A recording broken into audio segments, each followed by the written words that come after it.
ठीक है, लेकिन देखिए अजय, ये भी हम जानना चाहेंगे, कहीं ऐसा तो नहीं सीएम योगी भी चाहते हैं कि उत्तर प्रदेश में जिस तरह से लगातार दंगाइयों ने उपद्रव फैलाया और जो एक्शन अब लिया जा रहा है, एक नजीर ये बने आने वाले समय में जो उपद्रवी हैं सोचे वो 100 बार इस तरह के काम करने से पहले। अजय, बिल्कुल, जो पूरा परफॉर्मेंस का मॉडल है, जो एग्जीक्यूशन का मॉडल है चीफ मिनिस्टर योगी आदित्यनाथ का, वो हमेशा से ऐसा ही रहा है। चाहे वो अतीक के मामले में रहा हो, चाहे वो मुख्तार के मामले में रहा हो, चाहे वो छोटे मोटे तमाम ऐसे किस्से इस दरमियान उत्तर प्रदेश में घटे लॉ एंड ऑर्डर के, उनमें रहा हो। जो एक्शन बुलडोजर का है, न्याय का जो प्रतीक अब उत्तर प्रदेश में बुलडोजर बन गया है, वो जो तस्वीर देखने को मिलती है, इन तमाम चीज़ों के जरिए एक नज़ीर बनाने की ही कोशिश रहती है। और यही कारण है कि कानून के मामले में, सेफ्टी और सिक्योरिटी के मामले में अब उत्तर प्रदेश न केवल कॉर्पोरेट पैरामीटर्स पे बल्कि जो सरकारी आंकड़े हैं उनमें भी सुधार होता हुआ दिखाई देता है। बिल्कुल अजय, और देखिए जिस तरीके से यहाँ पर एक्शन लिया जा रहा है, सीएम योगी आदित्यनाथ की सख्ती देखने को मिले, लेकिन जबरदस्त सियासत भी इसको लेकर के हो रही है, विपक्ष का रुख भी है यहाँ पर।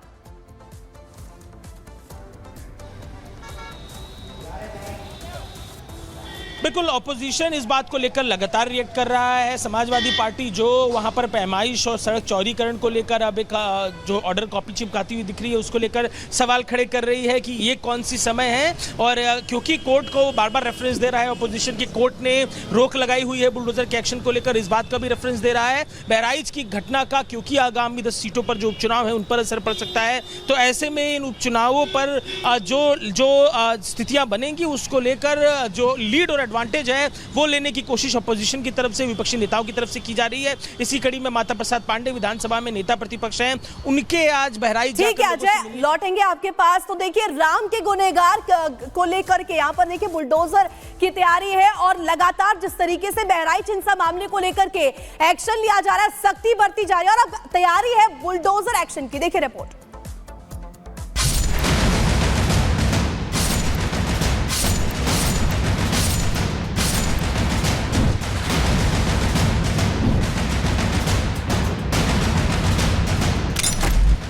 बहराइच हिंसा के दंगाइयों का पूरा हिसाब किया जा रहा है। पहले पुलिस ने दंगाइयों का हाफ एनकाउंटर करके उन्हें लंगड़ा बनाया। अब आरोपियों के अवैध निर्माण भी लाल निशान के घेरे पर हैं।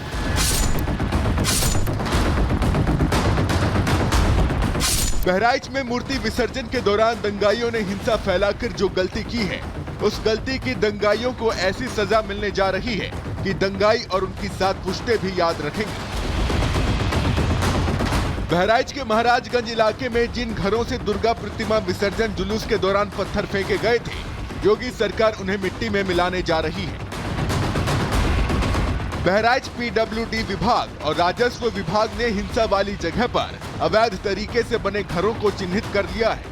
जिन घरों और दुकानों को तोड़ा जाना है वहां पर लाल निशान लगा दिए गए हैं और इन्हीं मकानों की जद में बहराइच हिंसा के मुख्य आरोपी सरफराज और अब्दुल हमीद का घर भी आ रहा है। पीडब्ल्यूडी विभाग और राजस्व विभाग ने 23 घरों में अतिक्रमण हटाने का नोटिस चस्पा किया है। इसकी मियाद आज खत्म हो रही है।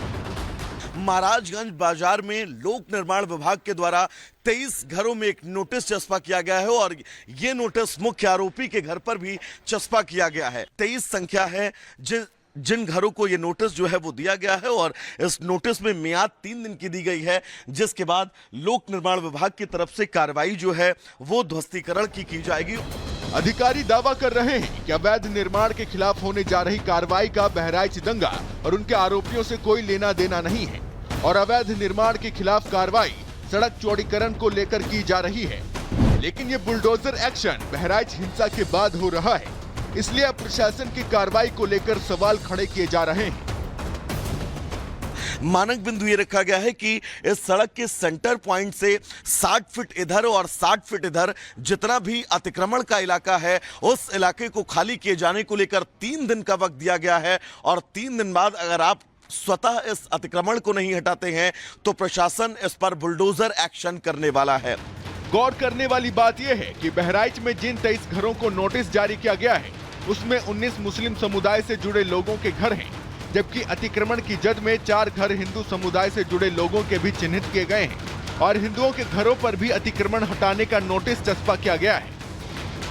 क्योंकि आज अतिक्रमण हटाने का आखिरी दिन है। प्रशासन की तरफ से जो समय सीमा दी गई है उसकी मियाद आज रात तक खत्म हो जाएगी। इसलिए माना जा रहा है कि 24 घंटे बाद जहां हिंसा हुई थी वहां बुलडोजर गरज सकता है। Bureau report, Republic Bharat.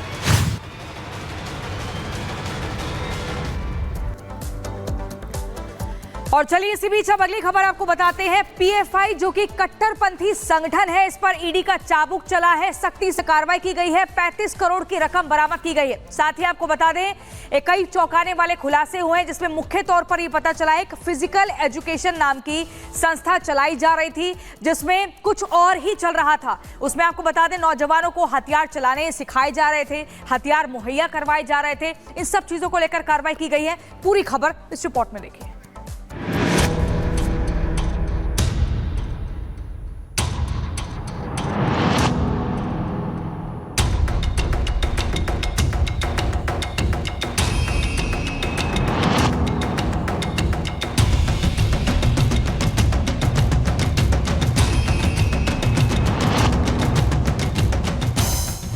Islamic आंदोलन, गृह युद्ध भड़काने की तैयारी, जिहादी सोच का प्रहार, हथियार चलाने की ट्रेनिंग।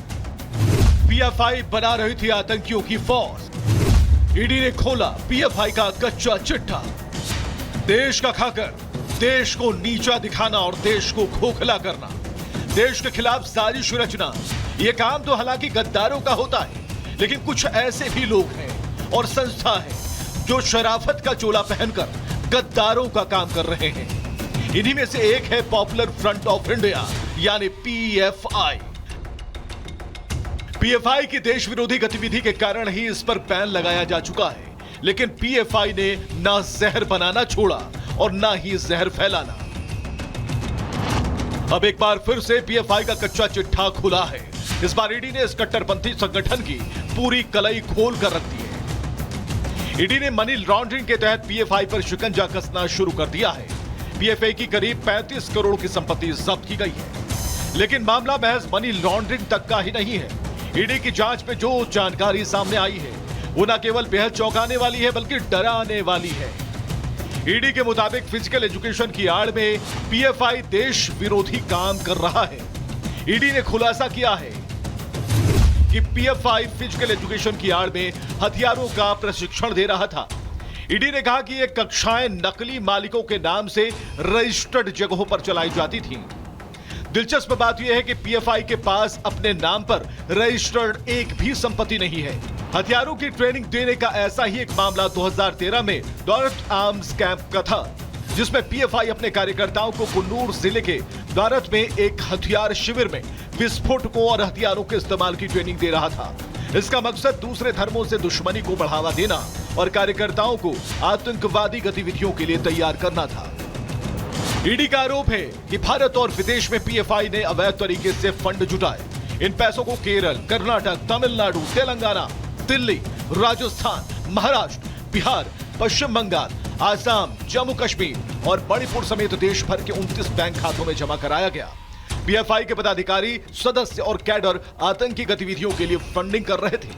फंडिंग के लिए हवाला और दान के माध्यम का इस्तेमाल किया जाता था। ईडी की जांच से पता चला है कि सिंगापुर और कुवैत, ओमान, कतर, सऊदी अरब और संयुक्त अरब अमीरात समेत खाड़ी देशों में पीएफआई के 13,000 से अधिक एक्टिव मेंबर हैं। ये सभी पीएफआई के लिए फंडिंग का काम करते हैं। जांच में यह भी सामने आया है कि पीएफआई का असली मकसद भारत में जिहाद के माध्यम से इस्लामी राज्य की स्थापना करना है, जबकि वो खुद को सामाजिक आंदोलन के रूप में प्रस्तुत करता है। पीएफआई अपने काम को गैर हिंसक बताता था, लेकिन सबूत दर्शाते हैं कि उनके विरोध के तरीके हिंसक हैं। ईडी ने अपनी जांच में पाया कि पीएफआई भारत में गृह युद्ध की तैयारी कर रहा था। संगठन ने हवाई हमले और गोरिल्ला युद्ध के लिए एक अलग संचार प्रणाली विकसित करने की योजना बनाई थी। पीएफआई ने अपने सदस्यों को अधिकारियों को परेशान करने और समाज में अशांति फैलाने के लिए निर्देश दिए थे। पीएफआई पर कई गंभीर आरोप लगाए गए हैं, जिसमें 2020 में दिल्ली में हुए दंगों को भड़काने, हाथरस में सांप्रदायिक माहौल बिगाड़ने, आतंकवादी समूह बनाने की योजना और प्रधानमंत्री नरेंद्र मोदी की पटना यात्रा के दौरान अशांति फैलाने के लिए ट्रेनिंग कैंप स्थापित करने की साजिश शामिल है। ईडी के खुलासे से साफ है कि पीएफआई सामाजिक संगठन का नकाब डालकर आतंकी संगठन का काम कर रहा है।